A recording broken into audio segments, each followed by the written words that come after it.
World War II was fought on epic battlefields in amazing, diverse locations all around the world. It's hard not to get excited when you consider the incredible battles that are featured in Call of Duty Vanguard.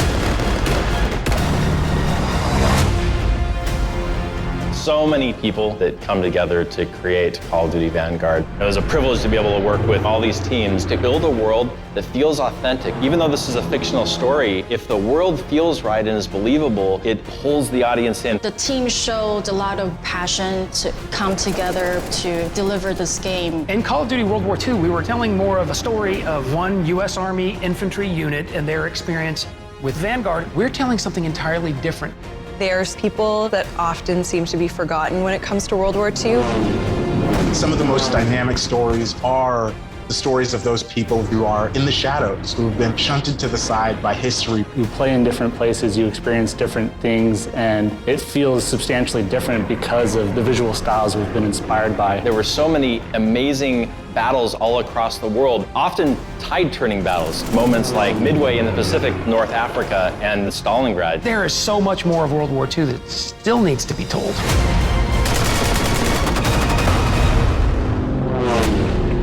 Call of Duty Vanguard focuses around a special forces team that is sent into the heart of Germany at the very tail end of the Second World War. What we were attempting to create was an origin story for special operators. The stakes are pretty high as they're trying to end the Reich once and for all. We see these characters who've all done incredible things. The reason that they're put into this situation is because time is of the essence, and they can get into Germany much faster than a conventional military could.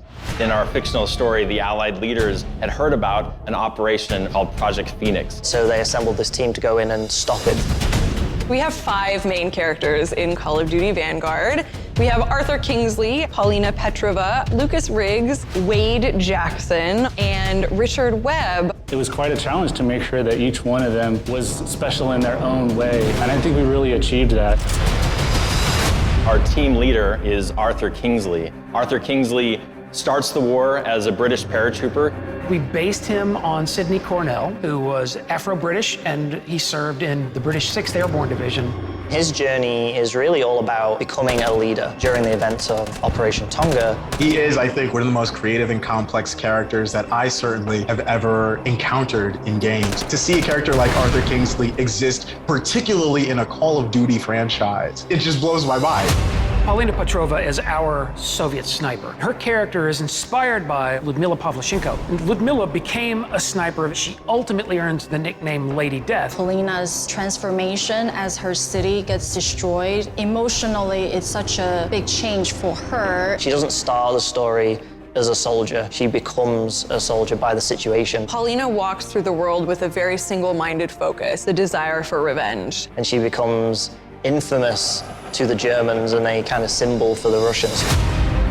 Our Lucas Riggs character is inspired by men who actually experienced the siege of Tobruk during the Second World War. These Australian fighters, the Wraths of Tobruk. And Lucas's story is one of rebellion against authority. The British, who commanded his forces, didn't really treat the Australians with the same level of respect as they did the other British soldiers. It's a very underdog story.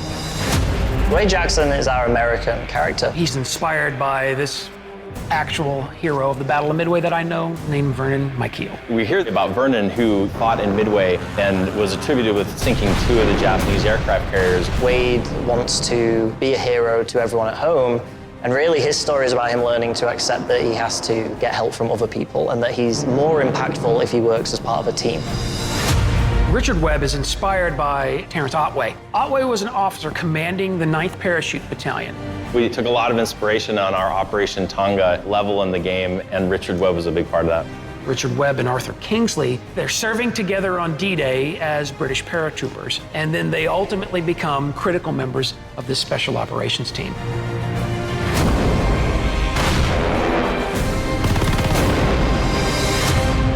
Through artistic lens, we want to create the war-torn world in a poetic way. We want you to feel a sense of grandeur. Something that's common among all these teams is trying to bring this world to life. The audio team went out into the desert and recorded dive bombers. We landed the plane and climbed in the cockpit and did all the Foley recording. Our lighting team did the same thing. There were these wildfires in California. Our senior lighter decided to take his equipment and just go out and capture the sky. I immediately thought about we can use this for Stalingrad summer level. I feel really lucky to get to work with our narrative team. Which started out as Steven and Brent, and then they brought on myself and Tochi. There's so many different people from so many different backgrounds, each doing their own part. So to be able to witness that progression and to now be a part of that progression from the creator's standpoint, it's very empowering. It just ended up being such a wonderful melting pot of people and ideas and perspectives that all came together to work so well to craft something that we're all really happy with. Working with actors, they really bring extra elements to the characters that we don't necessarily have when they're just words on a page, and then they really bring them to life during our performance capture sessions. And then we put it straight into our game. You know about Wade, but they haven't caught him yet. You told him he was killed, didn't you? Call of Duty Vanguard was an interesting project in that for most of the project, we were away from each other. We're all doing this in our living rooms. We were able to foster an environment that is strong in creativity. It was really amazing to see, and I'm so incredibly proud of the story that we've told together. The teams go to exceptional lengths to bring this world to life in a real and authentic way. It's all about trying to give an immersive experience to our player. I want the player to feel like they are a part of this team. To really feel like they're on that journey with them. November 5th is right around the corner, and I'm so excited for our fans and new players to Call of Duty to be able to experience World War II in a way they've never experienced it before.